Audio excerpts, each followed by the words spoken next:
কিয়ামতের ওই কঠিন ময়দানে 7 শ্রেণীর ব্যক্তিকে রব্বুল আলামিন তার আরশের নিচে ছায়া দিবেন।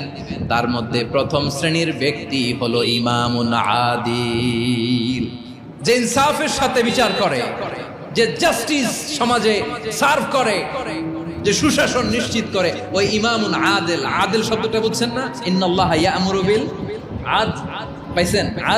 আদিল। 7 শ্রেণীর ব্যক্তিকে আল্লাহ তাআলা সুশীতল আরশের নিচে ছায়া দিবেন, যেদিন তার দেয়া ছায়া ছাড়া কোনো ছায়া থাকবে না। এর প্রথম হচ্ছে ইমামুন আদিল, ন্যায়পরায়ণ শাসক। চিল্লায় বলেন সুবহানাল্লাহ। আবার বিশ্বনবী বললেন, ইন্নাল মুকসিতিনা ইনদাল্লাহি আলা মানাবিরা মিন নূর আন ইয়ামিনির রহমান। কিয়ামতের দিন যারা ন্যায় পরায়ণ হিসেবে আল্লাহর সামনে দাঁড়াবে, কিয়ামতের দিন রব্বুল আলামিন তার আরশের ডান দিকে ওই ন্যায় পরায়ণ লোকদের জন্য আরশের ডান দিকে একটা নূরের